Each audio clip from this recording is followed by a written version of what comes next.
can have the most tremendous effect for good, real goodness on one's life, and make people wonderfully creative and useful. They seem to be living at a higher level with insights and with ideas that come from some larger expanse of mind, to often the betterment of their fellows in their community.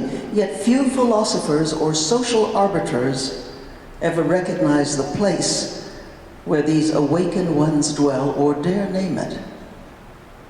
Now, whether awakening begins as a gift from God, or from grace, or from evolution, or from some peculiar synchronicity between nature's elements and one's own state of receptivity, one feels powerfully affected by the sheer glory of it all.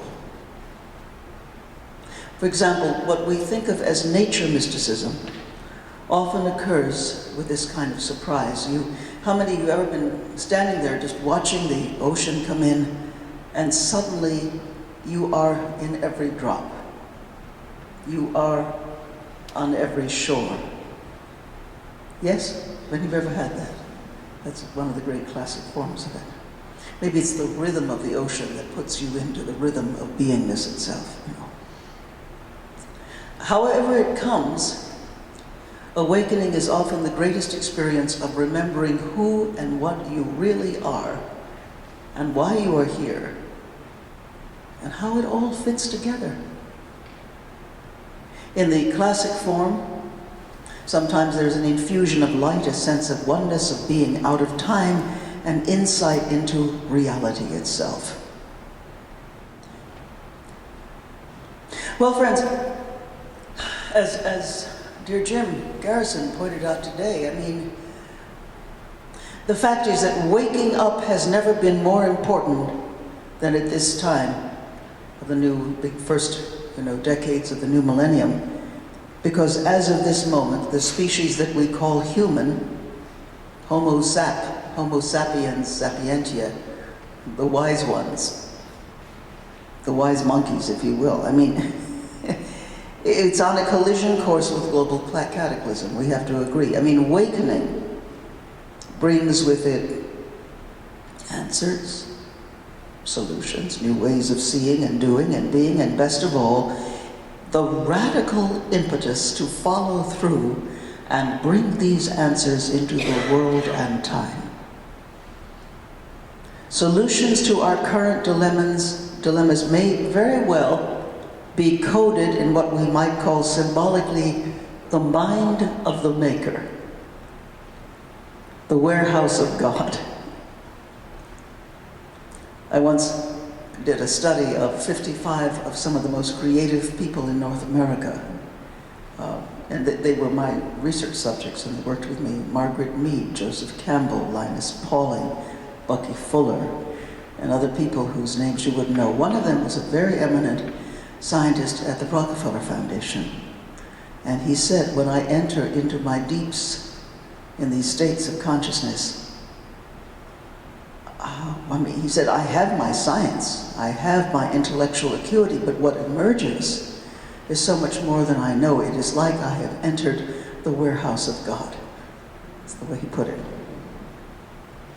So in states of consciousness such as the ones that awakening stimulates, I could only say that neurologically, psychologically, psychophysically, and spiritually, the bandwidth of consciousness increases. And with it,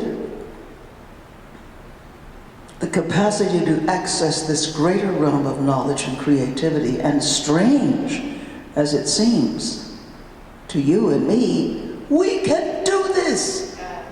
We can do this. We're born for it. I've been putting out on my Facebook pages and on Twitter, do not fear, friends, we were made for this time, these times.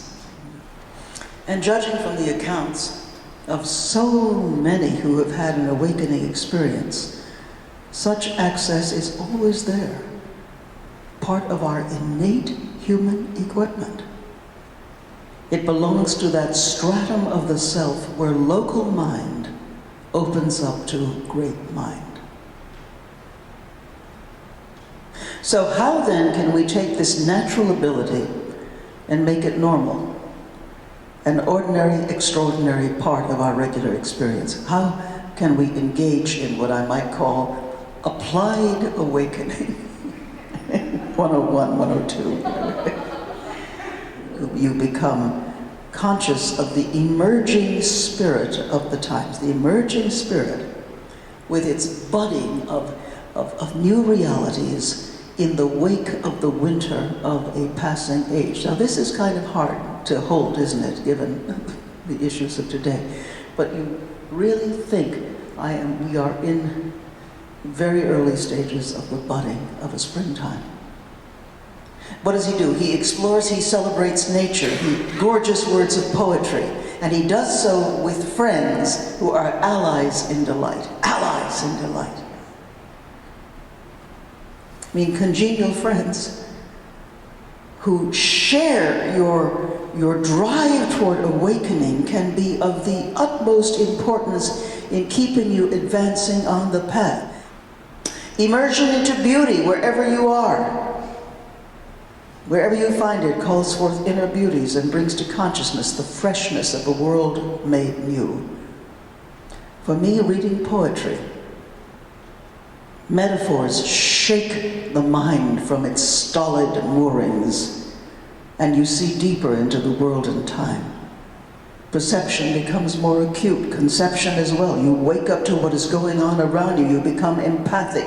You know yourself as part of a seamless kinship with all living things. And thus you come to feel and care more deeply about the decay and the degradation of the social and the moral order. You say yes to life wherever you find it. You abandon whining. You welcome and you celebrate the springtide of change wherever you find it. Then, friends, living in grace, grace happens. Shift happens. The mind is prepared to receive reality in its many, many colors. You see.